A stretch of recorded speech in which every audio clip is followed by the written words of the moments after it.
Salam sejahtera.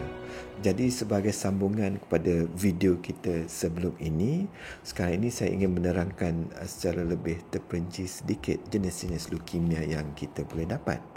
Jadi kalau kita imbas semula, leukemia adalah keadaan di mana pembuatan darah putih daripada sumsum tulang kita tidak dapat dikawal, jadi penjanaannya terus akan naik dan secara tidak langsung akan mengekang pembuatan sel darah merah dan juga sel darah kuning. Jadi selain daripada darah putih itu terlalu tinggi, kita juga mendapat simptom-simptom anemia dan juga mungkin simptom-simptom pendarahan. Jadi keadaan ini tidak sihat dan kita perlu tangani dengan cepat kerana leukemia ini kalau kita biar begitu saja akan membawa mudarat kepada pesakit. Dan leukemia, saya ingin terangkan sekali lagi, adalah sejenis kanser. Bermakna berlaku mutasi dalam sumsum tulang kita dan sekiranya kalau kita biar begitu saja, dia tidak akan pulih dengan sendirinya.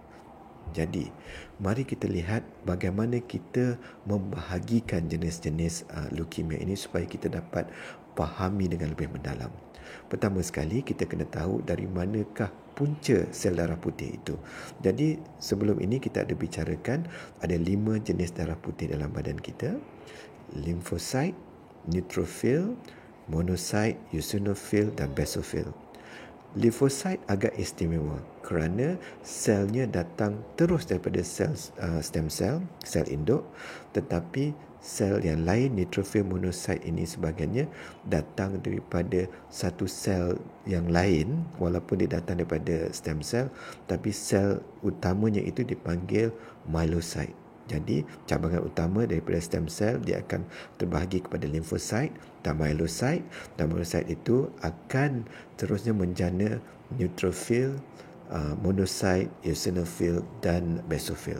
Tapi limfosit dia special sedikit, dia datang pada awal. Jadi dia punya cell of origin kalau kita tengok sama ada myeloid ataupun lymphoid. Okey. Seterusnya kita akan membahagikan jenis leukemia ini kepada bahagian lamanya dia sudah berada dalam badan kita. Jadi kita bahagikan istilahnya acute, maknanya dia begitu cepat, dan kronik sudah ada agak lama. Jadi dari segi bagaimana pembahagian sel itu, sel yang acute ni selalunya lebih lagi ganas, lebih cepat. Sel kronik akan berada dalam badan kita selalunya sampai 5-10 tahun, dan kadang-kadang leukemia yang kronik tidak perlu mendapat rawatan. Kalau kita dengar kronik ni, kita selalu sangka, kalau kronik kita kena bagi rawatan sekarang juga.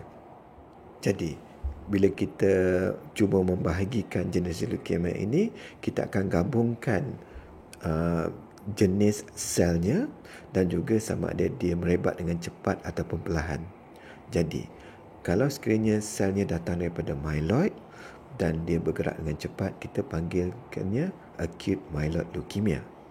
Seterusnya, sekiranya selnya mengambil masa yang lama untuk bertapak dan selnya datang daripada kluster limfosit, maka kita akan panggilnya chronic lymphocytic leukemia. Jadi, kalau kita gabungkan kesemuanya, maka kita ada 4 jenis leukemia atau 4 kluster leukemia. Walaupun dia agak nampak begitu senang, tetapi AML ataupun acute myeloid leukemia itu sendiri ada berbagai jenis. Jadi, secara singkatannya kita panggil acute myeloid leukemia AML, chronic myeloid leukemia CML, acute lymphoblastic leukemia ALL, dan juga chronic lymphocytic leukemia CLL.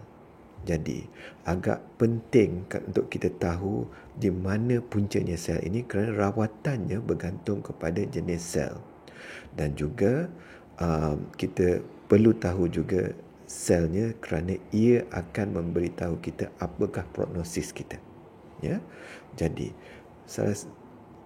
kita tidak dapat lari daripada melakukan pemeriksaan sumsum tulang kerana sel-sel ini semuanya datang daripada sumsum tulang. Jadi kita nak tengok sendiri kilang pembuatan selnya itu, sama ada selnya semua leukemia dan jenis leukemia yang di mana, dan juga ada maklumat-maklumat lain yang kita boleh dapat daripada pemeriksaan sumsum tulang seperti jenis kromosom yang ada, jenis-jenis marker ataupun imun kepada sel tersebut, dan juga kita juga ingin tahu sebanyak mana sel yang ada di dalam sumsum tulang itu yang sudah terjebak dengan leukemia tersebut.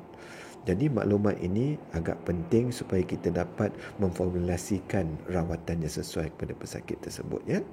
Jadi kalau kita lihatkan seterusnya, bila kita dapat maklumat tentang jenis sel dan juga jenis leukemia yang berlaku, dengan itu kita dapat berbincang dengan pesakit rawatan apa yang patut kita beri. Jadi sekiranya kalau pesakit itu ada AML, rawatannya berlainan daripada CML.